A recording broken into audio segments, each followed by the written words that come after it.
Hello friends, welcome to our channel. இன்றைக்கு பதிவில் ரவை வச்சு ஒரு சூப்பராக ஒரு மலை நார்த் இந்தியன் ஸ்வீட்டு. ஆனால் ரொம்ப குயிக்காக, ரொம்ப பிகினர்ஸ் கூட ரொம்ப சிம்பிளாகவே ரொம்ப சூப்பர் டேஸ்ட்டில் செய்யலாம். எப்படி செய்யலாம் அப்படின்னு இன்றைக்கி பதிவில் பார்க்கலாமாங்க.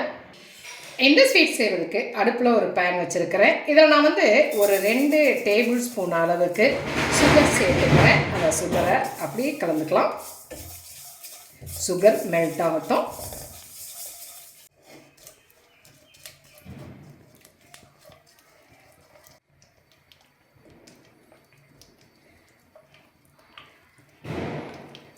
பார்த்தீங்களா, நல்லா ஒரு ப்ரௌன் கலரில் கிடச்சிருக்கு இல்லையா? இந்த ஸ்டேஜில் நம்ம இதோட மில்க் சேர்த்துக்கலாம். நான் இன்னைக்கு காய்ச்சி ஆற வச்ச பால் 2 கப்பு சேர்த்து போகிறேன். பாருங்கள், 1 கப் சேர்த்தாச்சு. 2 கப் பால் சேர்த்துட்டோம். இதை நல்லா நம்ம கலந்து விட்டுக்கலாம். இந்த பால் கிட்டத்தட்ட ஒரு 3/4 லிட்டர் அளவுக்கு இருக்குங்க. இது ஒரு 2 நிமிஷம் போல் நல்லா கொதிக்கட்டும். இந்த மாதிரி ஒரு 2 நிமிஷம் நல்லா கொதிக்க ஆரம்பித்ததுக்கு பிறகு நான் பாருங்கள், இன்றைக்கி ஒரு 1/4 கப் அளவுக்கு கண்டென்ஸ்டு மில்க் எடுத்துருக்கிறேன். அதை நம்ம இதோட சேர்த்துக்கலாம். அப்போ தான் ஒரு அருமையான ஒரு டேஸ்ட்டு கிடைக்குங்க. சேர்த்துட்டு நல்லா கலந்துக்கலாம். கண்டென்ஸ்டு மில்க் சேர்க்கறதுனால நம்ம வேறு எந்த சுகருமே சேர்க்க வேண்டியதில்லை. நல்ல இனிப்பு டேஸ்ட்டாகவே இருக்கும். நல்லா கலந்தாச்சு. இப்போ இதில் நான் 2 டேபிள் ஸ்பூன் அளவுக்கு பால் பவுடர் சேர்த்துக்கிறேன். சேர்த்துட்டு அதையுமே நல்லா கலந்துக்கலாம். நல்லா கொதிக்க ஆரம்பிச்சிருச்சு. இதில் நான் 1/2 டீஸ்பூன் அளவுக்கு ஏலக்காய் பவுடர் சேர்த்துக்கிறேன்.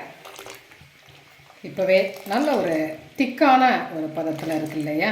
இதை நம்ம அப்படியே சிம்மில் ஒரு பக்கம் வச்சிடலாம். அது பாட்டுக்கு லைட்டாக கொதிச்சிட்ருக்கட்டும். அடுப்பில் ஒரு பேன் வச்சுருக்கிறேன். இதில் நான் 1 டேபிள் ஸ்பூன் அளவுக்கு நெய் சேர்த்துக்கிறேன். இதில் ஒரு 1/2 கப் அளவுக்கு நான் ரவை சேர்த்துக்கிறேன்.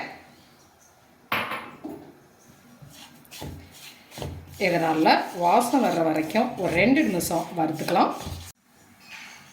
ரவை நல்லா வறுபட்டுருச்சு. இதில் நான் 1 கப் அளவுக்கு பால் சேர்த்துக்கிறேன்.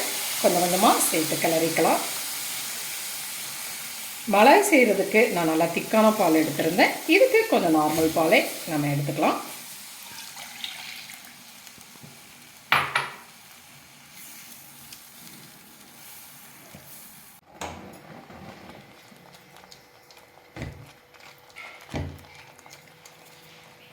ரவை நல்லா கலந்துருச்சு இல்லையா? ஒரு 2 நிமிஷம் ஆயிடுச்சு. இந்த ஸ்டேஜில் 1 டேபிள் ஸ்பூன் அளவுக்கு சுகர் சேர்த்துக்கிறேன். கொஞ்சமாக ஏலக்காய் பவுடர் சேர்த்துக்கிறேன். சேர்த்துட்டு நல்லா கலந்துக்கலாம். பாருங்கள், இந்த அளவுக்கு திக்காக பாத்திரத்தில் ஒட்டாமல் ரெடி ஆகிடுச்சு இல்லையா? இந்த ஸ்டேஜில் அடுப்பு ஆஃப் பண்ணிடலாம். இதை ஒரு பவுலுக்கு நம்ம மாற்றிடலாம். இந்த மாவு கொஞ்சம் நல்லா ஆறட்டுங்க. பாருங்கள், கொஞ்சம் ஆறி ஒரு வெதுவெதுப்பான ஹீட்டுக்கு வந்துருச்சு. கையில் கொஞ்சம் நெய்யை தடவிட்டு இதை நம்ம சேர்த்து பிசைஞ்சுக்கலாம். இந்த மாதிரி சாஃப்டாக நமக்கு இந்த மாவு கிடைச்சிருச்சு இல்லையா? இதில் நம்ம கொஞ்சம் கொஞ்சமாக எடுத்துக்கலாம்.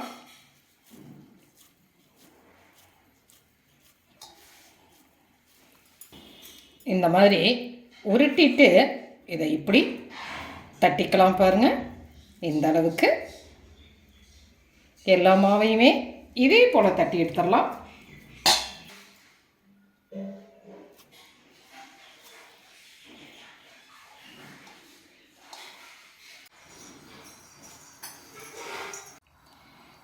இந்த மாதிரி மாவு எல்லாத்தையுமே நம்ம ரெடி பண்ணி எடுத்துக்கிட்டோம். இப்போ அடுப்பில் ஒரு பேன் வச்சுருக்கிறேன். அதில் எண்ணெய் சேர்த்துருக்கிறேன். எண்ணெய் நல்லா காயட்டும். எண்ணெய் நல்லா காஞ்சிருச்சு. இப்போ நம்ம அடுப்பை மீடியம் ஃப்ளேமில் வச்சுட்டு இந்த தட்டி வச்சுருக்கிற உருண்டைகளை இதில் சேர்த்துக்கலாம்.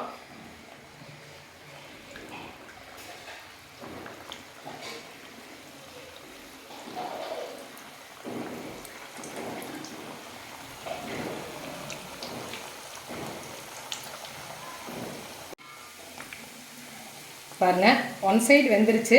இந்த ஸ்டேஜில் நம்ம நெக்ஸ்ட் சைடும் திருப்பி விட்டு வேக விடலாம்.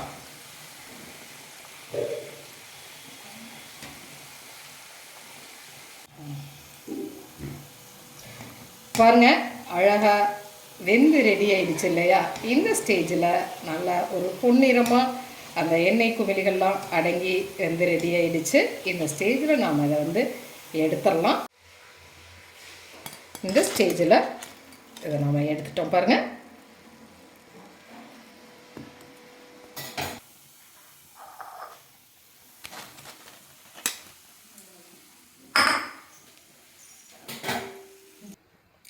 இப்போ ஒரு பக்கம் நம்மளோட மலாய் அப்படியே நல்லா கொதிச்சுட்டே இருக்குதுங்க. அடுப்பு அப்படியே சிம்மில் வச்சு நான் அதை கொதிக்க விட்டுருக்குறேன். பாருங்கள், இந்த மாதிரி ஒரு பதத்தில் சூப்பராக ரெடியாக இருக்குது. நம்ம உருண்டைகளை பொரிச்சு எடுக்கிறதுக்கு அதிகப்படியான டைம் ஆகும் அப்படின்னு நினச்சோம்னா நடுவில் ஒரு 5 நிமிஷம் ஆஃப் பண்ணிவிட்டு திரும்ப அந்த மாதிரி கொதிக்க வச்சுக்குங்க. ஆனால் இந்த மலாய் நல்லா சூடாக இருக்கணும். அந்த சமயத்தில் இதில் இந்த நம்ம உருண்டைகளை அப்படியே சேர்த்துடலாம். சேர்த்துட்டு நல்லா ஒரு 2 நிமிஷம் கலந்துக்கலாம்.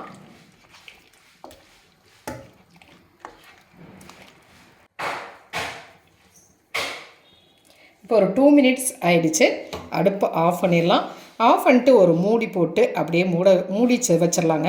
ஒரு 1/2 hour அந்த கீரில் அதை அப்படியே ஊறட்டும். ஒரு அரை மணி நேரம் இந்த மலாய் நல்லா ஊறி ரெடி ஆயிடுச்சு. பாருங்கள், அருமையான ஒரு சூப்பர் டேஸ்ட்டில் நம்மளுடைய ரசமலாய் ரெடி ஆயிடுச்சுங்க. செம்ம டேஸ்ட்டாக இருக்கும். இந்த ஸ்டேஜில் பரிமாறிடலாம்.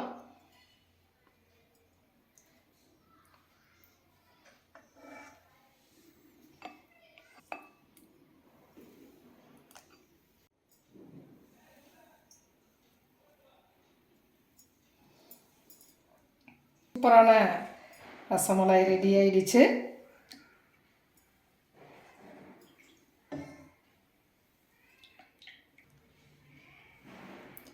இதில் இந்த மாதிரி நட்ஸு தூவி இதை நாம் பரிமாறலாம். பாருங்கள்,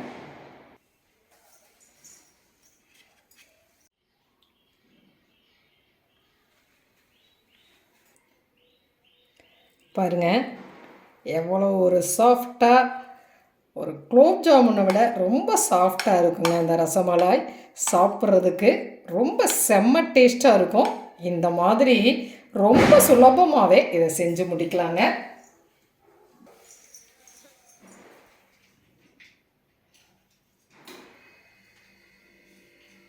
பார்த்தீங்களா, ரொம்ப சுவையாக, ரொம்ப குயிக்காக, ஒரு சூப்பர் டேஸ்ட்டில் ஒரு ரசமலாய் ரெடி ஆயிடுச்சு இல்லையா?